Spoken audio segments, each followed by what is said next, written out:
신학의 문을 두드리고 신학을 이야기하는 신학 톡톡입니다. 네, 이번에 소개해드릴 논문은 신학사상 211호에 기재되어 있는 사이코패스에 관한 신경인문학적 연구입니다. 네, 저자는 한신대학교에서 기독교 윤리학을 가르치고 계신 김성호 교수님이십니다. 네, 사이코패스 오늘날 굉장히 영화 또 문학에서 소재로 많이 활용되고 있는 또 주제이기도 한데 흥미로운 것 같습니다. 이 논문에 대한 간략한 개요를 설명 부탁드리겠습니다. 네, 이 논문은 그 사이코패스를 단순한 그 범죄적인 현상이 아니라 정서적 또 대인 관계적인 결함을 갖고 있는 인격 장애로 정의하면서 시작하고 있습니다. 이어서 그 뇌과학과 또 신경과학의 성과를 통해서 사이코패스의 그 신경적인 기제를 상세하게 밝히고 있고요. 그 중에 특히 그 유명한 사례이죠. 그 뇌손상을 입은 피니어스 게이지를 소개하면서 뇌 결정론과 자유의지 그리고 도덕적 책임의 문제를 심도 있게 다루고 있습니다. 신경학자인 가자니가의 이론을 바탕으로 해서 뇌손상에도 불구하고 행위자는 타자와의 관계를 통해 책임이 있다는 점을 지적하고요. 결론적으로는 그 자유와 책임에 관한 아우구스티누스 또 디트리티 보네포의 신학을 빌려서 뇌의 결함 여부와 상관없이 인간은 자신의 행위에 대해서 책임이 있다는 점을 누증하면서 신학과 신경과학 간 대화의 가능성을 제시하고 있는 신경인문학 연구라고 할 수 있습니다. 네, 그리고 논문이 전개되면서 또 특별한 질문을 통해서 전개해 가고 있는데요. 특별히 사이코패스의 뇌, 이 뇌는 일반인과 구체적으로 어떻게 다른지 또 고민하고 연구하고 있거든요. 그 점에 대해서 설명 부탁드리겠습니다. 네, 최근의 신경 영상 연구에 따르면 사이코패스는 그 감정과 공포를 관장하고 있는 뇌의 편도체의 부피가 감소해 있거나 기능 장애를 보인다고 합니다. 편도체는 그 쾌감과 공포 같은 기본적인 감정을 관장하는 부분인데요. 편도체의 손상은 타인의 고통에 대해 공감하지 못하고 또 냉혹한 판단을 내리도록 한다고 합니다. 또 이게 충돌을 조절하고 있는 그 전전두엽 피질의 활동이 저하되어 있다는 보고, 또 보상과 감정 처리에 관여하고 있는 선조체의 부피가 오히려 증가해 있다는 연구들도 나오고 있습니다. 한편 또 이러한 반사회적 행동이 약 40에서 60% 정도의 유전성을 갖고 있다는 연구도 있는데요.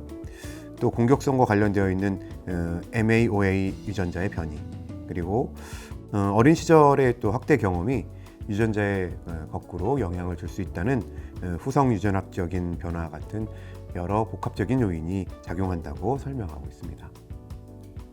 네, 알 수 없는 말들이 계속 반복되고 있는데 어쨌든 복합적인 영향이라는 거죠. 네네.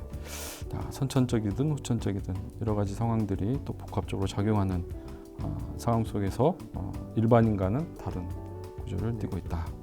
네, 그렇다면 세 번째로 뇌의 결함이 있는 그런 사이코패스에게 과연 이 도덕적 책임을 물을 수 있는가, 이 내용에 대해서 설명 부탁드리겠습니다. 논문에서는 유명한 사례이죠. 그 철도 작업 중에 폭발 사고로 뇌손상을 입은 그 피니어스 게이지의 사례를 소개하고 있습니다. 이 사고 후에 게이지는 극적으로 생존할 수 있었지만 그의 성격이 매우 충동적이고 무례한 성격으로 변했다고 합니다. 그의 그 행동과 책임에 대해서 강한 결정론, 또 비결정론, 또 양립 가능론의 입장으로 설명할 수 있을 텐데요. 매우 그 논쟁적인 주제라고 할 수 있습니다. 네, 논문에서는 그 결정론과 자유가 동시에 존재할 수 있다는 양립 가능성을 지지하고 있는 뇌과학자 마이클 가자니가, 또 그 뇌 결정론을 인정하지만 그럼에도 특정한 상황을 회피할 수 있는 인간의 능력이 있다는 점을 언급하면서 자유의지를 주장하고 있는 데니얼 데닛 같은 연구자들의 견해를 제시하고 있습니다. 이를 통해서 그 책임은 뇌의 속성만이 아니라 그 사회적 상호작용과 그 계약의 산물이라는 점을 강조하고 있습니다. 즉 뇌가 그 자동적이고 결정된 이런 과학적인 그 기제에 의해서 움직일지라도 그 책임은 그 타자와의 관계 속에서 존재하는 사회적인 규칙이라는 것이죠. 따라서 그 특정인이 그 뇌 기능 장애를 가졌다는 그 사실만으로 그가 저지른 행위에 대한 그 형사 책임 또 도덕적 책임을 완전히 면제받거나 감경받기에는 충분치 않다고 충분치 않다고 봅니다. 하지만 역시는 그 논쟁적인 주제라서 계속적인 더 심도 있는 연구가 필요하다고 제안하고 있습니다. 네, 책임의 영역을 굉장히 심층적이고 또 다각적으로 연구해 주신 것 같은데요. 어떤 책임의 가부의 어떤 것들을 단정짓기보다 계속적으로 연구하고 또 발전시켜 나갈 필요가 있다고 말씀하고 있는 것 같습니다. 그렇다면 마지막으로 이 논문이 우리에게 주는 이 시대적 의미가 무엇일까요? 네, 논문은 먼저 그 악의 책임은 그 하나님이 아니라 자유의지를 악용한 그 인간에게 있다는 점을 지적하고 있는 아우구스티누스의 견해를 소개하고 있습니다. 하지만 아우구스티누스 역시 그 타자와의 사회적인 관계를 고려하고 있다는 점, 그리고 또 개인주의적인 개념을 벗어나서 관계론적인 관점에서 자유를 규정하고 있는 보네퍼의 관점 등을 소개하면서 필연과 자유의 양립 가능성에 대해 필연과 자유의 양립 가능성에 대해 규명하고 있습니다. 네, 사이코패스의 발생 원인이 생물학적인 원인뿐 아니라 이처럼 사회적인 요인에도 있다고 본다면 교회 역시 이 책임을 피할 수는 없을 것입니다.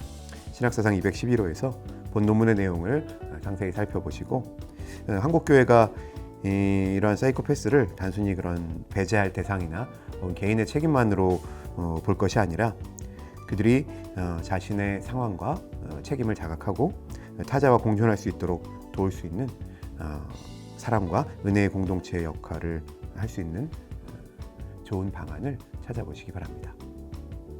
네, 확실히 여러 TV나 뉴스 이런 매체를 보더라도 사회적 역할이 가져오는 파장 이런 것들이 굉장히 크다는 걸 느끼게 되는데요. 네, 그 영향이 무시할 수 없기 때문에 네네.